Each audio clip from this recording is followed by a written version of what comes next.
salutations to all. Welcome to the first ever Battle in the Trenches. I'm your host, as always, Jonders, and I'm joined by my good buddy, Ryan McGinley. Ryan McGinley, how the heck are you? Jonders, I couldn't be happier to be recording this for the first time, this first ever episode with you two wonderful gentlemen. To start, I'm excited. Steve put together a great production, so I'm happy with the product we're going to put out here, so I hope everyone sticks with us. This is our first show. We're going to love to hear feedback. We're going to roll with whatever you guys say. This is a show for the people. We want to give you guys the best information possible, so I'm excited to get into it. And you can follow him at Bootleg Fantasy. Also, Steve Catalano. Steve, how the heck are you? What's going on, Jonders? I'm happy to be here. Happy to be with Caught in the Pocket. And like Ryan said, I'm very happy and proud of this production we're putting together. Hopefully everyone enjoys it and comes back every week to watch. All right, so what is Battle in the Trenches, you're asking yourself? Well, I'm about to tell you. So the first 3 rounds, each each point that I enjoy the most will move you up the field 25 yards. And it's, you know how football's scored. You get in the end zone, 7 points. We're not dealing with extra points here. We it's too complicated. But then later on, we have our Twitter question bonus round. Those are questions sent in by you, the fans, and those will get you a 50-yard touchdown every time. So as the game goes on, we're going to get more and more scoring. It's going to get more and more exciting. But first, let's go to the doctor's office. All right, Antonio Brown has his cryogenically burned feet. Also, he seems to be unhappy with this helmet situation. All of this is leading to a big confusion and dismay in fantasy communities. I'm going to start off with Ryan. Can you please tell me what you think about how all this affects Antonio Brown's draft status? Yeah, so personally, I think AB is still a value at where he's getting drafted. I mean, he's getting drafted around wide receiver 7-ish. He's in that range. I mean, over the last 15 years, he's the best wide receiver in football. I mean, for me personally, I'm 25 years old. Like, watching a full career, like, he's the first full career that I can say that's the best player I've ever seen. Like, his ability to break off routes and stuff like that is unbelievable. Hopefully his foot issue won't be something that lingers throughout the season, but if you get him in the second round as your second pick, that's a steal, especially if you pair him with one of these top running backs.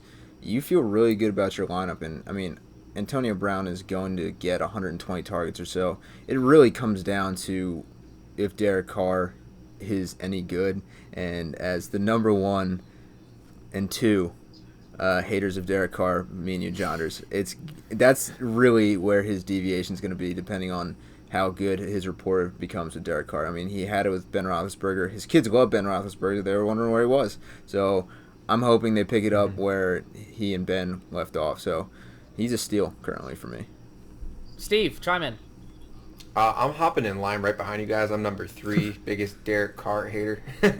But let's talk about AB real quick. It's just like his feet, his helmet. I think the feet definitely a real issue. We've all seen the pictures, and I think it could take a little more time to heal than they're actually letting everyone know. But the whole helmet thing, it's just too perfect timing with Hard Knocks. I just feel like it's kind of a lot of drama that Antonio Brown brings, but also drama they're willing to accept and maybe kind of explore it a little even more for a little more entertainment and ratings on the show. His ADP has been a roller coaster, obviously, over the last couple of weeks because of all this news. He was kind of going in the 3rd round, which made him an incredible value, but I think he's going to creep back up to his original ADP position, which is late in the 2nd round.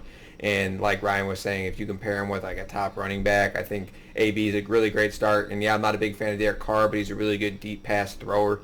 And him and AB, who do you want better than AB catching deep balls? I mean, obviously it's Derek Carr, but I think his production will be pretty similar to how it was in Pittsburgh. Obviously a little less without Ben Roethlisberger, but I would take him. I'm happy his draft status is going back to where he should be drafted.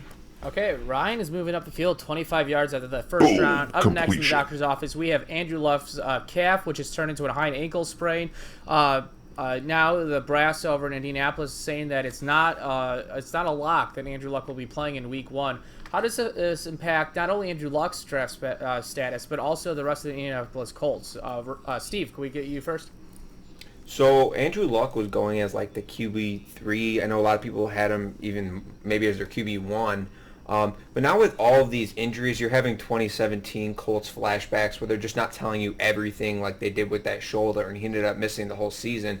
You're kind of getting that feeling, it's the calf, it's the bone, it's the high ankle, what is it? And his status is changing every single day. One reporter this, GM that, owner this. It's getting very foggy, and to invest a very early pick, like his ADP isn't slipping that much, to invest an early pick into Andrew Luck, a quarterback where the position is so deep, you're kind of just risking not your whole fantasy season, but you're risking getting a player like a wide receiver like Brandon Cooks or Kenny Galladay or someone in that 4th, 5th round that can be a staple on your team all year long, and you're investing in Andrew Luck. As far as the impacts on his team, I think his team would still be okay without him. They're better than that 2017 Colts team. Marlon Mack would take a slight dip. T.Y. Hilton would take the biggest dip. But I think with Jacoby Brissett, third year they would still be okay. But if Andrew Luck could play 14, 15 games, hopefully 16, that's the way they're going to get to the Super Bowl. Without it, they might still be a wild card, maybe a playoff team, but they need him there. Okay, Ryan. Yeah, so the thing is with fantasy football now is the trend is you're drafting one quarterback and you're kind of sticking with him throughout the year, maybe a waiver wire pickup for his bye week. I think with Andrew Luck, if his ADP drops far enough, you can take a risk on him because personally he's my quarterback too, or he at least was before all this. So his talent's there. The team around him is there. It's probably the best team he's had. So if you get Andrew Luck deeper in drafts than you're expecting to, and you can pick up somebody to fill the couple weeks that he's not going to be there, and he comes back and he's back to being Andrew Luck, you might have a steal. The problem is with him, it seems like these things just linger with him. Like he just constantly has something that lasts longer than you expect it to. So I think once he's fully back, he's going to be a top 4 or 5 QB. But the fact that we don't know what's happening with him, and it seemingly gets worse by the day, is concerning to me. I think obviously T.Y. Hilton takes a huge dip because there was reports that this was his best camp ever. Like it sounds like he's doing everything he needs to do. I mean, he's a top 10 wide receiver when Andrew Luck's playing. I mean, he's a threat for 120 yards a game, pretty much. So I think if Andrew Luck comes back and you can salvage the storm a little bit and you have a guy that can step in for 2 or 3 weeks, you can take Andrew Luck later and you'll be completely okay. Okay, as you see on the screen, Ryan and Steve both sitting there at the 50-yard line now. We're going to move over to Wall Street, the stock market. But what's the wall like the Cowboys had the Great Wall, remember, in the 90s? You guys are too young. Anyways, what I'm trying to say is that we're going to go to a little up and down value here. Who has an upswing, who's on a downswing? First up, we're going to get Steve's upswing pick here. Steve, why don't you take it away? You're going to like this one. It's Chris Carson, running back for the Seattle Seahawks. Last year, he's coming off a 1,100-yard campaign with 9 touchdowns on the ground. Everyone's talking Rashad Penny once again. He was a high pick last year. He's going to be a pretty high pick this year. Not before Carson, but there's words out of camp that Carson has the best hands on the team, which I don't think that's true, obviously, but it's a good expression to show that might be their best pass catcher on the team. He's going to see 50 targets, is what Pete Carroll said. So that's very encouraging to let them know they have no plans on taking Chris Carson out of the feature role in that offense. He's going to get the majority of the snaps, the majority of the carries, majority of the touches. But with Mike Davis gone, that opens up a lot for Rashad Penny to come in there and be a good complementary piece, which is why you should be excited. But I would not draft Rashad Penny too high, expecting that he's going to get the same volume that Carson would, or that he would pass him up in that role. But with all that word coming up, his ADP is going to rise. He's going ahead of Michelle now. He's going ahead of Lindsey. He's going ahead of Mark Ingram. So he's going where I think he should have gone all along. But now you're paying a little steeper price. But this is about how I feel, or this is who I think stock is going up, and for those reasons. So Ryan, I'm going to give you the opportunity to just concede this round to Steve. Would you like to do that? Listen, Jonders, this is not my first go around with you as a host. The obvious way to win your heart is you pander with 2 or 3 guys.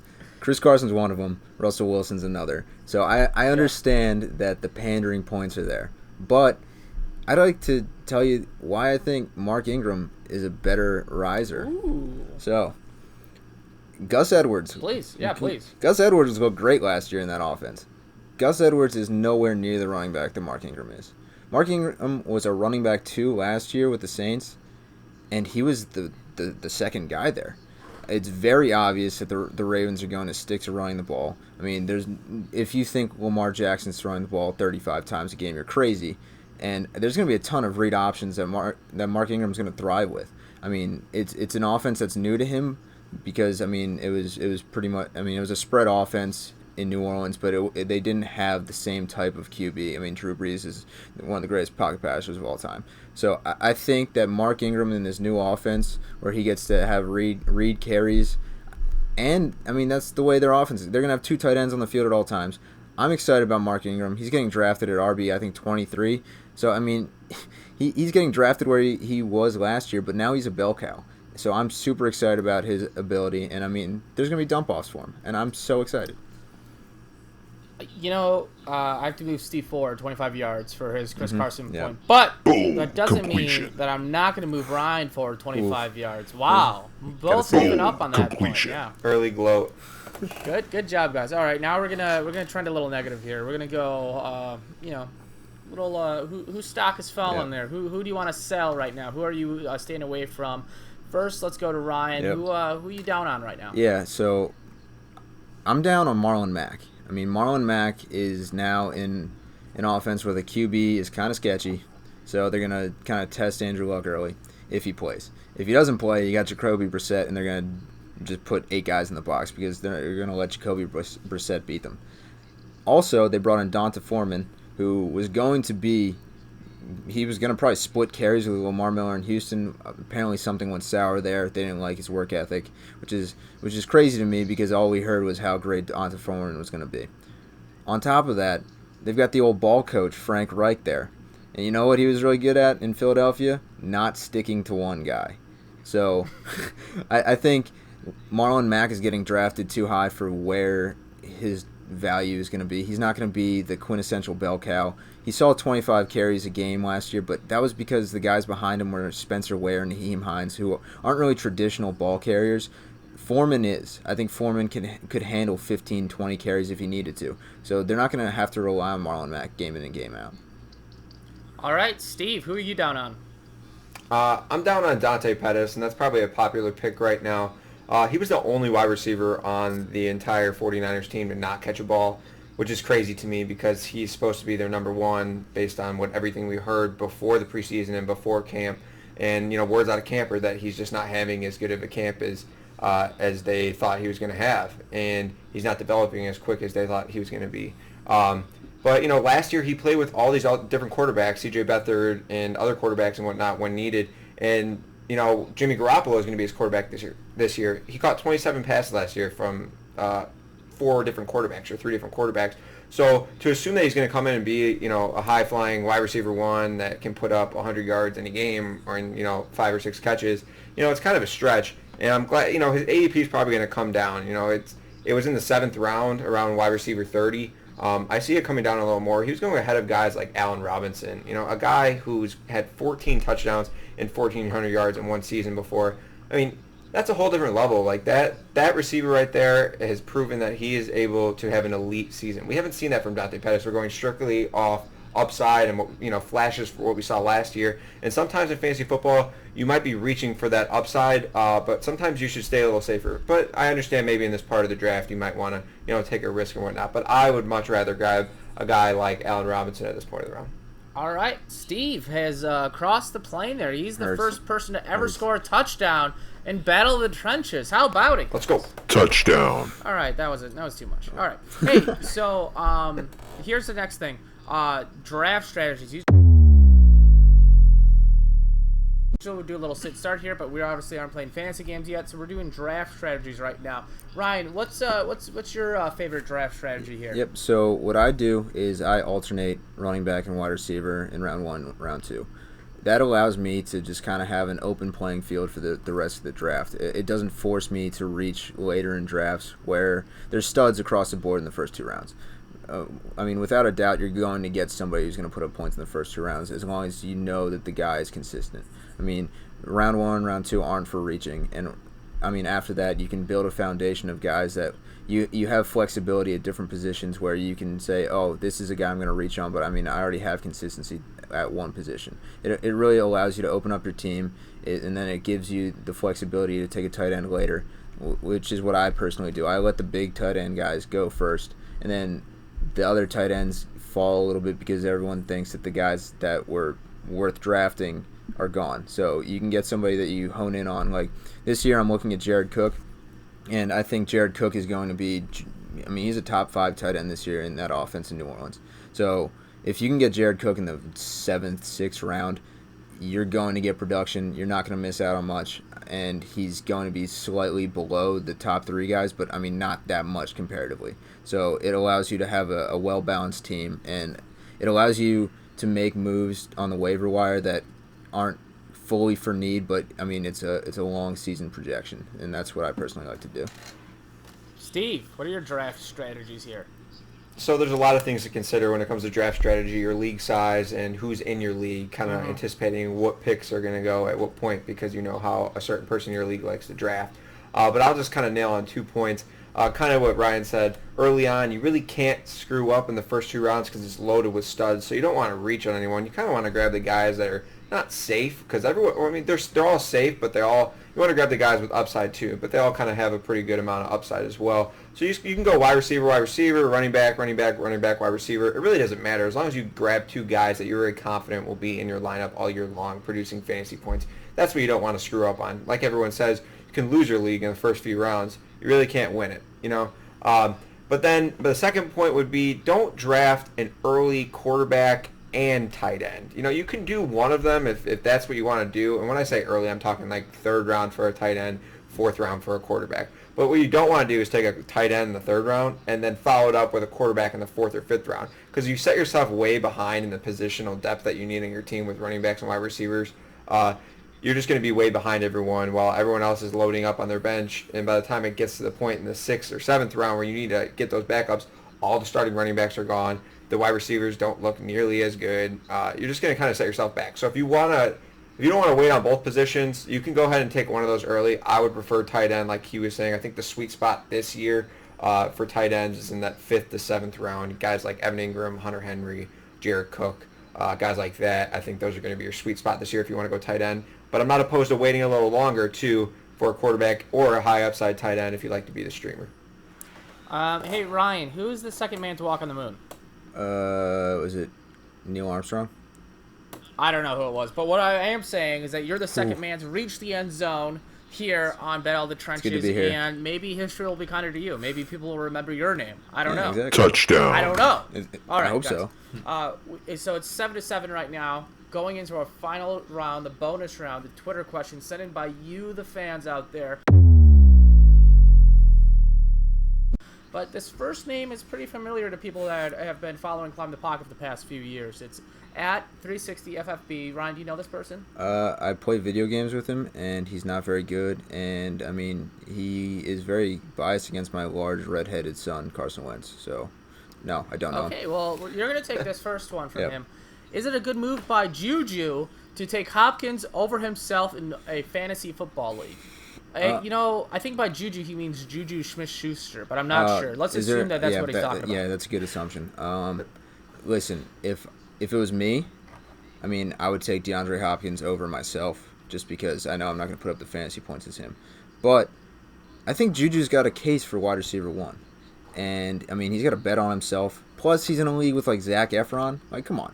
You can tie your hand a little bit, my man, and just take yourself. Personally, I think that Juju is going to have an elite season, and I mean, if he finishes around 100 catches, 1,400 plus yards, and double-digit touchdowns, he's going to be in the running for wide receiver 1.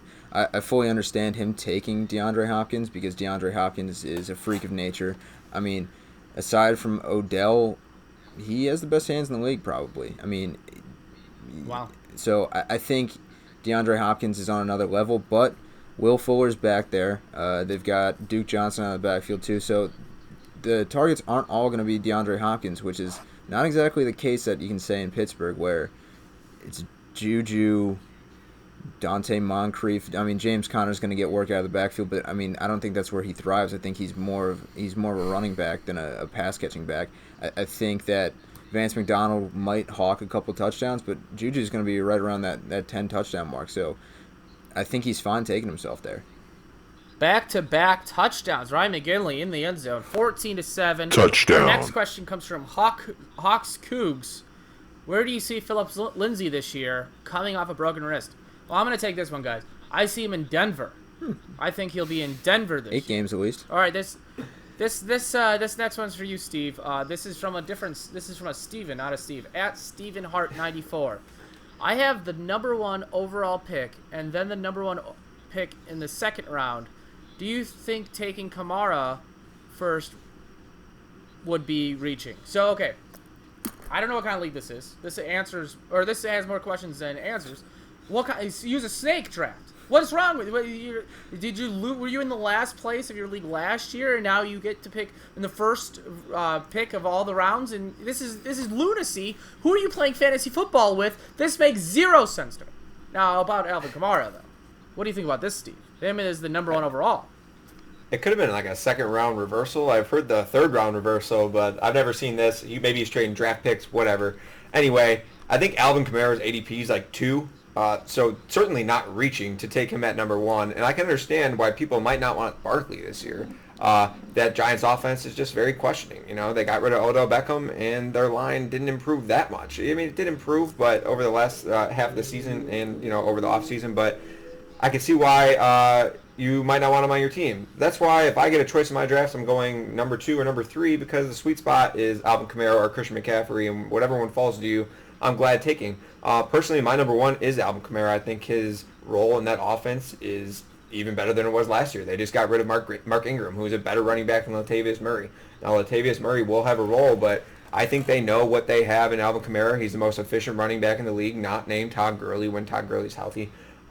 And, they can continue to limit his touches and not give him 25 touches a game, and he will continue to post top 5 fantasy numbers out of all players who aren't quarterbacks. So I think that's not a reach at all, and that's what I would personally do, is I would take him number 1. But I'm hoping I can be at number 2, and someone takes Barkley right before it, get that value a little better. Oh, my God. Ladies and gentlemen and non-binary folks alike, we have a tie. It's 14-14 heading into the home stretch here. Ryan, you're next with a question from at CSTU2. I think it's CSTU2. I don't know. Get back to us. Tweet me at Jonders FPT. Tell me how you want me to say your name next time you submit a question. But here's his question. I'm in a PPR 10-team league with 2 keepers. Who should I keep, Chubb or D. Williams? Ooh, Nick Chubb all the way. I mean, Damian Williams. I like the idea of Damian Williams, right? I like the fact that Andy Reid usually has a guy that's a bell cow. I mean, he's usually a bell cow. But, I mean, Damian Williams, his career slash line's like 280 carries. Like, his slash line for his career, I think, is pretty much the exact same as Zeke's last season. So I know there's no tread on Damian Williams' tires, but Nick Chubb has looked explosive in his role. I mean, there's a reason why they got rid of Carlos Hyde. I mean, that offense is going to be elite. They no longer have to focus solely on Nick Chubb. With Odell Beckham Jr. taking the top off and Jarvis Landry handling everything intermediately, I think that Nick Chubb has a chance to be a top 8 running back. So I think Damian Williams is a top 15 running back, but, I mean, Nick Chubb can carry your team if you need him to. Wow, okay, hey, that's good for 7 points right there. 21-14. Touchdown. Steve, Michael Thomas or DeAndre Hopkins, and why? At CPG36 asks. It's DeAndre Hopkins. I think he's the number 1 wide receiver in the league. Him and Deshaun Watson, that rapport will just continue to grow. I'll take that combo in the 3rd year since Deshaun Watson's been in the league where he's increased his play every year. And I think that rapport, like I said, is going to continue to grow. Hopkins has the best hands in the league next to Odell, like Ryan had said. And when it comes to Michael Thomas, I'm definitely not down on him. I think he's like my 4th wide receiver. He has an incredible catch efficiency rate with Drew Brees, but we've seen over the years the decline that Drew Brees is not passing as much, and they're going to the run game a lot more. Now, that's not to say Drew Brees is not going to continue to target Michael Thomas with tons of footballs, but when it comes to being the number 1 wide receiver in the league, And in fantasy, I see Hopkins getting an amazing amount of targets and just has the best chance to produce number one wide receiver numbers, and I think by a pretty good margin. I'm going to say some things, and Steve, you can definitely respond, and Ryan, if you want to chime in as well, that's fine. I think that Michael Thomas is a more talented route runner. I think DeAndre Hopkins has better hands. I think Drew Brees this year will be better than a better passer than Watson. I think that the offensive line in Houston is a mess. It's just it's turnstiles. It's less of an offensive line and more just things to get in the way of defensive players. If I was posed this question, I would think the safer pick would be Michael Thomas. I'm not saying he's going to have the better year, but I would rest easier at night with taking Michael Thomas. And if this was presented to me in a draft situation where I was drafting, I would take Michael Thomas because I think he's more talented. I believe in the passer he has. I believe in that offense. I think Michael Thomas is the answer here, and that is why that's the last question we have, and that's why Ryan McGinley's winning, because he's winning with a 21-14 victory over Steve. Steve, do you have anything you want to say? And also, let me say this. You're a fan out there listening. Maybe I'm wrong. You're getting both sides of the argument here, but Steve, do you have anything you want to respond with? I'll agree with you in the fact that Michael Thomas is a good. If you want to take him, that's fine, but you get him actually at a better value too. If you like Michael Thomas over Hopkins, you might be able to take a running back at the end of a 10-man league and then take Michael Thomas with your second pick, or you're just getting him at a better value. So you might want to pass on Hopkins. Yeah, I wouldn't reach for Hopkins, or I wouldn't reach for Michael Thomas. I think I'd rather take like a Le'Veon Bell or someone at that point, and then get another wide receiver in the second round. Yeah. All right, so Ryan wins the first game, 21-14. Ryan, how do you feel about this? I mean, it's tough for me to, come onto the show that Steve has so magnificently produced and, take it from him. I get to come on here. No one remembers the second guy on the moon, Jonders, but everyone remembers the first guy to win the battle in the trenches. Everyone knows that. And, I mean, I'm excited for the rest of the year. Buzz Aldrin. It was Buzz Aldrin, you're right. But, yeah, I mean, I'm excited for the rest of the season with you guys. I mean, I think we're going to put out a tremendous product that is only going to grow with fan support and just information from the fan, because, I mean, the most important part of this was giving people back the information that they wanted. And I'm excited to do that. That's really the whole reason that me and Dan and John all started this website. I mean, this is what we want to do, and I'm excited just to hear from everybody else. There's a lot of winners today. Not only Ryan, who wins the first game. Steve, like you said, put on an amazing product. He's here. Also, we have a winner, a fan. Like you said, we're giving back to the fans. We have That Viking Fan, or at That Viking Fan 8 is winning a Madden digital code. So reach out to us, send us a DM, send us a tweet at Climb the Pocket, and we will get you that digital code. That was given out because he subscribed to our YouTube channel and tweeted us that he did that. We're going to run another promotion soon. I'm not sure when, but make sure you are already subscribed to our YouTube channel and following us at Climb the Pocket to keep an open ear for our next prize giveaway. All right, I've been at Jonders FPT. Ryan has been at Bootleg Fantasy. Steve has been at Steve 2.0. O is like OH. And I think we're getting out of here unless Steve has anything last note he wants to give out. No, guys, thanks for watching. I'm the Buzz Aldrin of this show. All right, take care, everybody. Get home safe. Bye, everybody.